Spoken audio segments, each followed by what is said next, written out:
ஒரு call option எடுக்கிறேன், market கீழே வருது, எனக்கு லாஸ் ஆகிடுது. அதே மாதிரி புட் ஆப்ஷன் எடுக்கிறேன், மார்க்கெட் மேலே போயிடுது, எனக்கு அதனால லாஸ் வந்துடுது.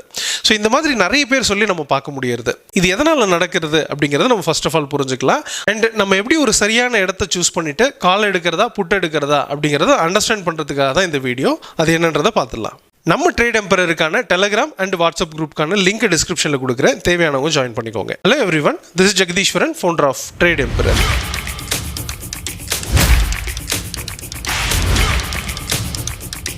ஒரு சின்ன இன்ஃபர்மேஷன், நியூ செஷன் ஸ்டார்ட் பண்ணுறோம் நவம்பர் மந்த்துக்கானது. ஜாயின் பண்ண நினைக்கிறவங்க ட்ரேட் எம்பரர் காண்டாக்ட் பண்ணுங்கள். மார்க்கெட்டை பொறுத்த வரைக்கும் நம்ம அப் ட்ரெண்ட் டவுன் ட்ரெண்ட் அப்படிங்கிற ரெண்டு மெயின் ட்ரெண்டையும் சைட்வேஸ் ட்ரெண்ட் அப்படிங்கிற ஒரு ட்ரெண்டையும் நம்ம பார்க்குறோம். இந்த டைப்பில் பொறுத்த வரைக்கும் பார்த்தீங்கன்னா அப் ட்ரெண்ட் சைட்வேஸ்னு ஒன்று இருக்குது, டவுன் ட்ரெண்ட் சைட்வேஸ் அப்படின்றது இருக்குது. இந்த டவுன் ட்ரெண்ட் சைட்வேஸ் இப்போ நம்ம பார்க்குறது டவுன் ட்ரெண்ட் சைட்வேஸ்.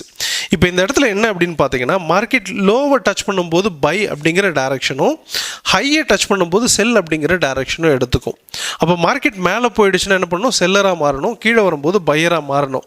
மார்க்கெட் மேலே போயிருக்கு, இந்த இடத்துல வரும்போது வந்து பார்த்தீங்கன்னா நீங்கள் பை எடுப்பீங்க, மேலே போய்கிட்டே இருக்குன்னு சொல்லிட்டு, அங்கேருந்தால் ரிட்டர்ன் ஆக ஆரம்பிக்கும். ஸோ இங்கே கீழே வந்துகிட்டே இருக்குன்னு சொல்லிட்டு நீங்கள் என்ன பண்ணுவீங்க, அங்கே தான் போயிட்டு செல்லராக மாறுவீங்க. பட் என்ன ஆகும் அப்படின்னு பார்த்தீங்கன்னா மார்க்கெட் அங்கேருந்து தான் மேலே போக ஆரம்பிக்கும். ஸோ இந்த சைட்வேஸ் ட்ரெண்ட் அப்படிங்கிறது தெரியாமல் நம்மளால் என்ன பண்ண முடியாது அப்படின்னு பார்த்தீங்கன்னா ட்ரேடே பண்ண முடியாது. இந்த சைட்வேஸ் எந்த இடத்துல நடக்குன்றதை அண்டர்ஸ்டாண்ட் பண்ணி தான் பண்ணணும். அப்போது இதில் என்ன நடக்குது அப்படின்னு பார்த்தீங்கன்னா, இந்த ஹையில் வந்து பார்த்தீங்கன்னா உங்களுக்கு செல்லர், அதாவது 50% செல்லராகவும் அண்ட் கீழே, அதாவது மார்க்கெட் கீழே வர ஆரம்பிக்கும். அண்ட் இங்கே வந்த உடனே 50% பையராக மாறுவாங்க. ப்ரைஸ் என்ன ஆகிடும், மேலே போகும். ஒரு பையருக்கும் செல்லருக்கும் இடையில் ஒரு போட்டி நடந்துக்கிட்டே இருக்கும். சரி, ஒன்ஸ் இந்த ப்ரைஸ் வந்து பார்த்தீங்கன்னா ஃபர்தராக இந்த ஹையை பிரேக் பண்ணிடுச்சுன்னு வச்சுக்கலாம். ஃபர்தராக இதோட ப்ரைஸ் ஹையை போய் பிரேக் பண்ணிடுச்சு அப்படின்ற பட்சத்தில் இந்த 50% செல்லராக ஆகிறாங்க இல்லையா, இவங்க வந்து இங்கே விட்டு விலகி போயிடுவாங்க.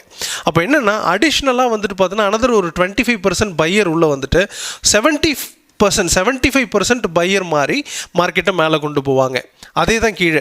ஸோ சப்போஸ் வந்து பார்த்தீங்கன்னா மார்க்கெட் லோவை பிரேக் பண்ணிடுச்சுன்னா இங்கே செல்லர் வந்து பார்த்தீங்கன்னா டாமினேட் பண்ண ஆரம்பிப்பாங்க, பையர் விட்டு கொடுத்துருவாங்க. அப்படின்னும் போது இன்னொரு 25% செல்லர் ஆட் ஆகி 75% செல்லராக இருந்து மார்க்கெட்டை ஃபர்தராக கீழே கொண்டு போவாங்க. ஸோ இந்த லெவல்ஸ் அப்படிங்கிறது இம்பார்ட்டன்ட். இந்த லெவல்ஸ் தெரிஞ்சால் மட்டும்தான் நீங்கள் ட்ரேட் எடுக்க முடியும். இதனால தான் வந்து பார்த்தீங்கன்னா நிறைய பேர் என்ன நினைக்கிறாங்க, அப்படி மார்க்கெட் மேலே இருக்கும்போது கால் ஆப்ஷனை பை பண்ணிவிட்டு எனக்கு லாஸ் ஆகிடுது, கீழே வரும்போது வந்து பார்த்தீங்கன்னா உங்களுக்கு புட் ஆப்ஷனை பை பண்ணி வச்சா லாஸ் ஆகிடுது அப்படின்னு சொல்கிறத நம்ம பார்க்குறோம். ஸோ அப்போது உங்களுக்கு ஒரு ட்ரெண்ட் ப்ராப்பராக தெரியாமல் நீங்கள் ட்ரேட் பண்ணும்போது இந்த மாதிரியான நெகட்டிவ்ஸ் அப்படிங்கிறது வரும். மெஜாரிட்டி பீப்புள் என்ன பண்ணுறாங்க அப்படின்னு பார்த்தீங்கன்னா, மார்க்கெட் நல்ல ஒரு பாசிட்டிவ்லேயே இருக்கிற சமயத்தில் நான் நல்ல ப்ராஃபிட் பண்ணேன் அப்படின்னு சொல்லுவாங்க. அந்த ப்ராஃபிட் எல்லாத்தையும் ஒரு பெரிய டவுனில் வந்து பார்த்தீங்கன்னா லூஸ் பண்ணிவிடுவாங்க, ஈவன் அவங்களோட கேபிட்டலை விட. அப்போ எந்த இடத்துல மார்க்கெட் விழ ஆரம்பிக்கும், எந்த இடத்துல மார்க்கெட் ஹையில் இருக்குது அப்படிங்கிறது தெரியறதில்ல. அதே விஷயம் தான், மார்க்கெட் டவுனில் இருக்கும்போது கண்டினியூஸாக ப்ராஃபிட் பண்ணிகிட்டே இருப்பாங்க, அது கரெக்ஷன் வரும்போது லூஸ் பண்ணிவிடுவாங்க. இந்த மாதிரி மார்க்கெட்டோட டைரக்ஷன்ஸ் அப்படிங்கிறது வெரி வெரி இம்பார்ட்டண்ட். மார்க்கெட்டில் 4 விதமான ட்ரெண்ட் இருக்குது அப்படிங்கிறத பார்த்துருக்கோம். இந்த 4 விதமான ட்ரெண்டை ஐடென்டிஃபை பண்ணி அண்டர்ஸ்டாண்ட் பண்ணி நீங்கள் ட்ரேட் எடுத்தால் மட்டும்தான் உங்களுக்கு சக்ஸஸ்ஃபுல் ஒரு ட்ரேடராக மாற முடியும்.